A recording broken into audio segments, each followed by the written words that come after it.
भी बात करते हैं। सबसे पहले हम इतना कहना चाहेंगे, आज राघोपुर से हम नामांकन भरने जा रहे हैं। राघोपुर की जनता ने हमेशा हम लोगों का साथ दिया है और इस बार पुनः एक बार फिर राघोपुर की महान जनता जो है जिताने का काम करेगी।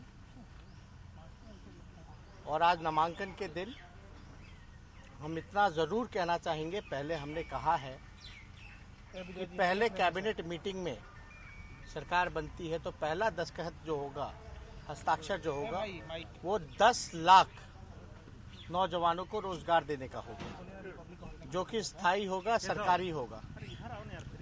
दूसरी बात मैं ये कहना चाहता हूँ कि बड़े लंबे अरसे से समान काम समान वेतन की जो मांग नियोजित शिक्षकों की रही है,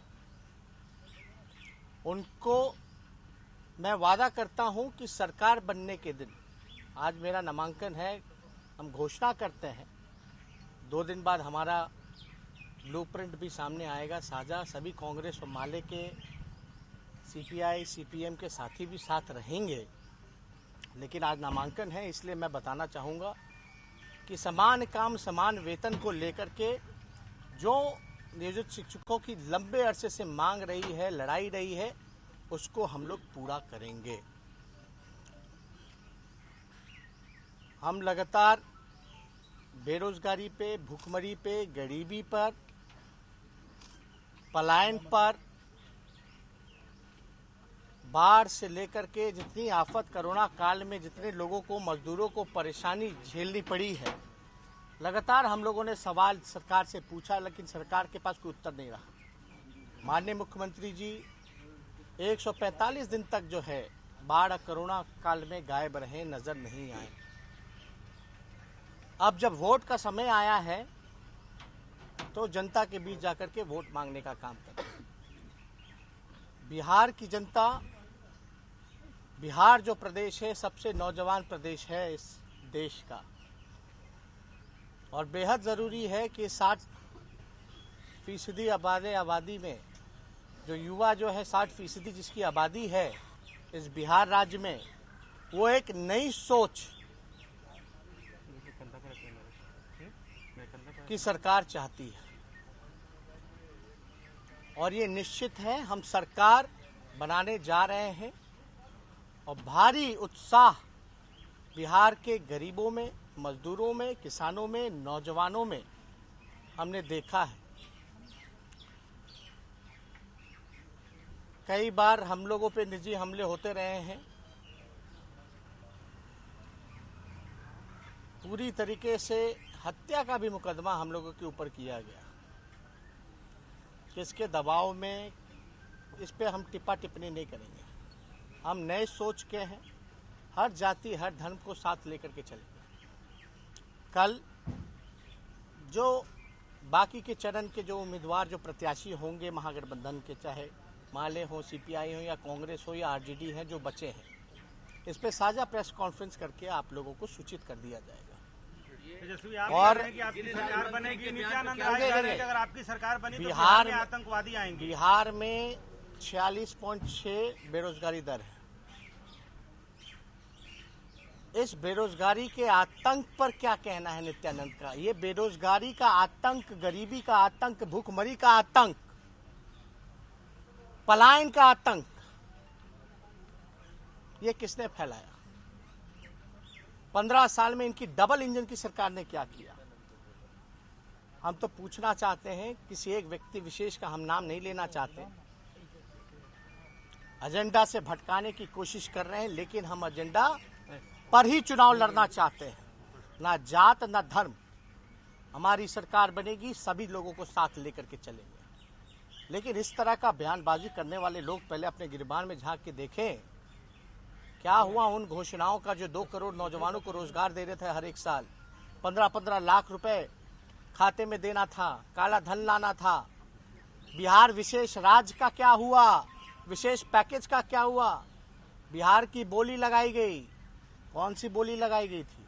70,000 करोड़ दूं कि 80,000 करोड़ लो, 1.25 लाख करोड़ रुपए का पैकेज दिया। मुख्यमंत्री गिड़गिड़ाते रह गए, पटना विश्वविद्यालय को सेंट्रल यूनिवर्सिटी का दर्जा दे दीजिए, वो तक नहीं हुआ। अब देखिए, जनता नई नौजवान बिहार को अब बेहद इस दौर के घड़ी में नई सोच की सरकार चाहिए, युवा सरकार चाहिए।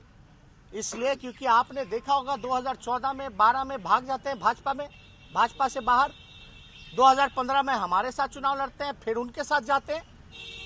अगर इसी तरीके का सरकार चाहिए तो बिहार का विकास संभव नहीं है। बार बार ना कोई नीति, ना कोई विचारधारा, ना कोई सिद्धांत। इसलिए हम सभी लोगों से अपील करेंगे कि एकजुट होकर के जिन्होंने आपको सताने का काम किया, जिस निकम्मी सरकार ने आपको बदहाल स्थिति पे छोड़ दिया, जब जरूरत पड़ी तो बिहार नहीं घुसने दिया, उस समय को आप लोग सब लोग जानते हैं, याद करेंगे। तो मौजूदा सरकार का जाना तय हो चुका है। और जो हम बार बार हम दोहराते हैं कि हम ठेठ बिहारी जो कहते हैं वो पूरा करते हैं। हम लोगों ने नीतीश कुमार जी को कमिटमेंट किया था कि बिहार का मुख्यमंत्री बनाएंगे, चाहे आरजेडी का कम सीट आए या बेसी सीट आए। हम लोगों ने बनाया क्योंकि पब्लिक कमिटमेंट था। जो आज हम लोग कमिट कर रहे हैं कि 10 लाख नौजवानों को रोजगार देंगे पहले कैबिनेट में, तो वो करके रहेंगे। जिनको हास्यास्पद लगता है, उनको हंसी आती है बेरोजगारी पे बात करने पे, गरीबी पे बात करने पे, भुखमरी पे बात करने पे, पलायन पे बात करने पे।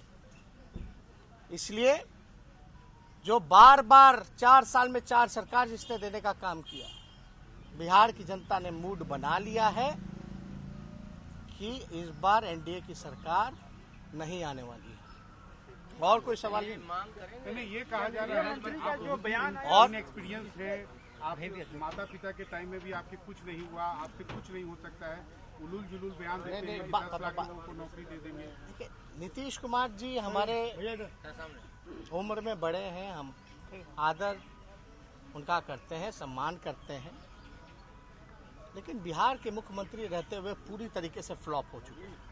ये सवाल जो लोग उठा रहे हैं, कौन लोग उठा रहे हैं? हम डिप्टी सीएम जब बने तो किसके सरकार में बने, तब ये सवाल क्यों नहीं उठाए? ठीक है, मान लो अगर मेरे काम को लेकर के बात करते हैं तो 18 महीने जो हम सरकार में रहे as a deputy chief minister, 3 department हमने संभाला, तो बिहार का 200 करोड़ का सीआरएफ फंड को 1000 किया। एक भी दाग अगर कोई लगा दे उस कार्यकाल में तो बताए कितने हजार किलोमीटर सड़कें जो है एसएच को एनएच में कन्वर्ट कराए, मेगा प्रोजेक्ट्स को टाइम बाउंडिंग के अंदर किया। अब बिहार सरकार का बजट का पैसा जो होता है, अलॉट होता है डिपार्टमेंट को, पूरा प्रतिशत खर्च नहीं कर पाते, 10-15%। मेरा डिपार्टमेंट उठा के देख लीजिएगा तो 100% से भी ज़्यादा, बल्कि एक्स्ट्रा हम लोगों ने बजट का जो प्रावधान था उससे लेकर के हमने खर्च किया। भ्रष्टाचार रोकने के लिए हमने कमेटी बनाई, कैबिनेट लेकर के गए, ईओटी का फाइल, वेरिएशन का फाइल, एस्टिमेट का फाइल, तो हमने कमेटी बनाने का काम किया। तो ये जो लोग करते रहते हैं इस तरह की बातें, हमको शोभा नहीं रही। लेकिन माननीय मुख्यमंत्री जी को हम चुनौती देते हैं, हम तो नामांकन आज करने जा रहे हैं, वो अपने गृह जिला नालंदा का ही एक क्षेत्र चुन ले, वो भी नामांकन करें, हम भी वहां से नामांकन करते हैं और उनको हम हरा करके रहेंगे।